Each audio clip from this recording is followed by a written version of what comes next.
নেশামুক্ত রাজ্য কি সত্যি সত্যি হবে? ত্রিপুরাকে নেশামুক্ত রাজ্য গড়ার স্লোগান 2018 সালের পরেই দেওয়া হয়েছিল। তারপর প্রশাসন সরকার কতটা আন্তরিক তা নিয়ে প্রশ্ন বরাবরই ছিল, এখনো আছে। কেন এই প্রশ্ন বা কেন এই আশঙ্কা বা অভিমত, তার প্রেক্ষাপট আলাদা। আপনারা যে দৃশ্য দেখছেন সেটা সাব্রুমের হরিয়ানায়। সেখানে একটি বিলিতি মদের কাউন্টার খোলা হয়েছে জাতীয় সড়কের পাশে, এবং তাকে কেন্দ্র করে আজ সেই এলাকার মহিলারা রাস্তা অবরোধ করেছেন, জাতীয় সড়ক অবরোধ করেছেন। তাদের অভিযোগ কিংবা অভিমত যে সেখানে কাউন্টার থাকতে পারবে না, সেখানে কাউন্টার দেওয়া যাবে না, মূলত সেই দাবি তারা উত্থাপন করেছেন। তারপরও বলা যেতে পারে কেনই বা সেখানে কাউন্টার দেওয়া হলো। আপনারা প্রত্যেকে জানেন ত্রিপুরা তো নেশামুক্ত রাজ্য হিসেবে ঘোষণা করা হয়েছে। এই প্রশ্নের উত্তর হয়তো কয়েকজনের কাছে থাকার কথা। আপাতত যে ধারণা কিংবা অভিমত বিভিন্ন মহল থেকে উঠে আসছে, সেটা বলা হচ্ছে যে রাজ্যে রেশন শপের মতোই অনেকটা বিভিন্ন জায়গায় বিলিতি মদের কাউন্টার খোলা হচ্ছে, দেদার কাউন্টার দেওয়া হচ্ছে। তাতে সরকারের রাজস্বের বিষয় যুক্ত আছে, সেটা প্রত্যেকেরই জানা। কিন্তু তার অর্থ এই নয় যে নেশামুক্ত রাজ্য করার স্লোগান দেবে আর কাউন্টারের সংখ্যা বাড়াবে। আর এই সময়ের মধ্যে সচেতন মহিলারা, বলা যেতে পারে মায়েরা, সেখানে সরব হয়েছেন।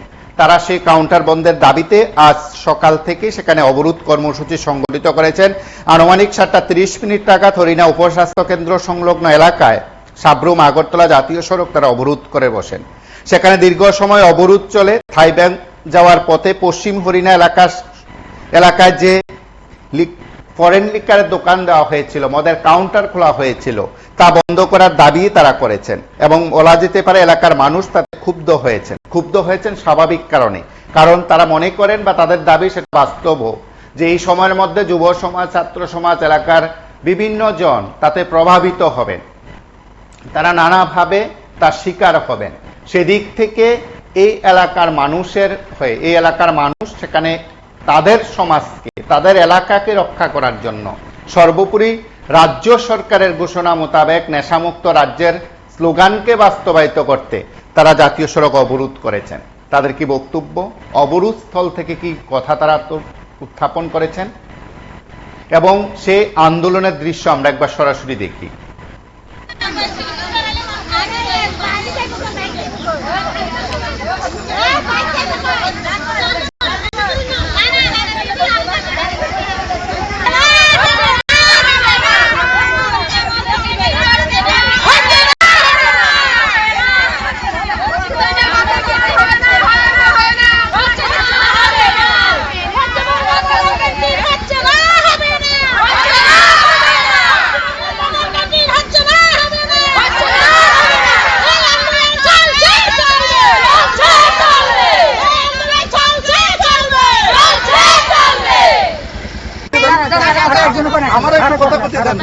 আপনারা যে অভিযোগ আছে, আমরা এটা আপনাদের অভিযোগটা তো আমরা বিচার করতে পারতাম না, আমরা নিয়ে আমাদের উপরে ডিপার্টমেন্টে দেবো, বুঝলেন নাকি?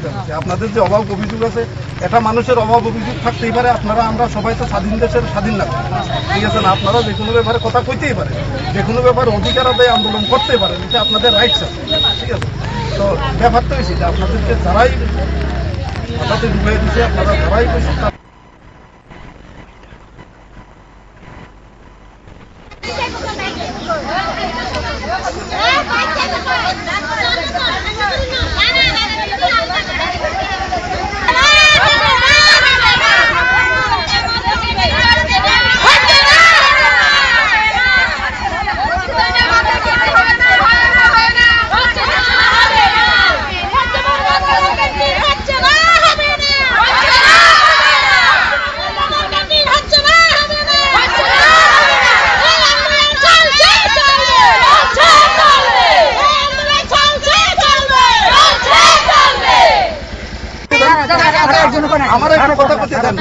আপনারা যে অভিযোগ আছে, আমরা এটা আপনাদের অভিযোগটা তো আমরা বিচার করতে পারতাম না, আমরা নিয়ে আমাদের উপরে ডিপার্টমেন্টে দেবো, বুঝলেন নাকি?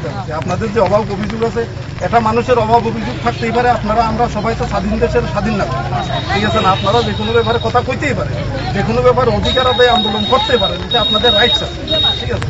তো ব্যাপারটা হয়েছে যে আপনাদেরকে যারাই হঠাৎ ডুবাই দিচ্ছে, আপনারা যারাই কইছে আপনারা দেখলেন বা শুনলেন, সেখানে অবরোধ স্থলে গিয়ে পৌঁছলেন থানাবাবু, এবং অবশ্যই থানাবাবুর বক্তব্য যে তিনি সে বিষয়ে কিছু করতে পারবেন না এবং তিনি তার বিষয়টি উপর মহলে পাঠিয়ে দেবেন। কতটা উপর মহল পর্যন্ত এই কথা পুষবে?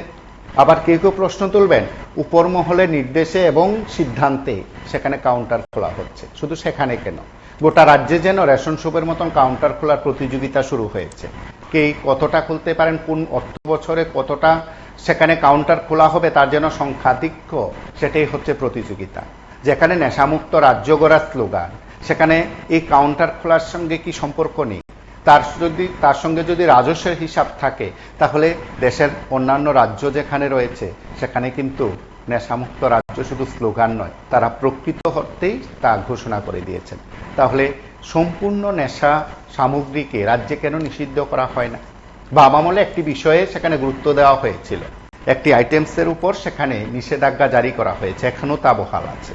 সেদিক থেকে বলা যেতে পারে এই সময়ের মধ্যে সরকার কি সে ধরনের যুগান্তকারী সিদ্ধান্ত নিতে পারে? আপাতত সেটা প্রশ্ন।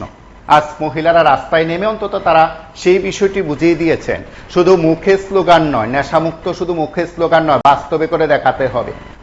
সাবরুম হরিণ আর মহিলারা, মাতৃশক্তি মায়েরা আজ তা প্রমাণ করে দিয়েছেন রাস্তায় নেমে।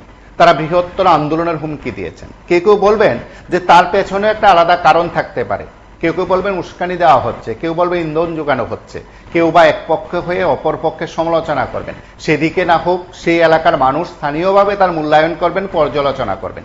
সার্বিকভাবে বোধ হয় সেটা ঠিক যে এইভাবে যদি দেদার কাউন্টার খোলা হয়, তাহলে নেশামুক্ত রাজ্য শুধু স্লোগানই থাকবে, আর বছরে এক দুবার সেখানে মঞ্চ আলো করে বক্তারা বক্তব্য রাখবেন, সংবাদপত্রে সংবাদ মাধ্যমে শিরোনাম হবে, আর থানাবাবুরা মাঝে মধ্যে কিছু অভিযান করবেন, সেগুলোকে সংবাদ মাধ্যমের প্রতিনিধিদের ডেকে নিয়ে ফটো সেশন হবে, এতটুকুই। প্রকৃত অর্থে এই রাজ্যের মানুষকে রক্ষা করার জন্য, যুবক ছাত্র সমাজকে রক্ষা করার জন্য, সর্বোপরি আগামীর ভবিষ্যৎ রক্ষার জন্য যেসব কথাগুলো গাল ভরা ভাষণ শোনা যায়, তার বাস্তবায়ন হবে না।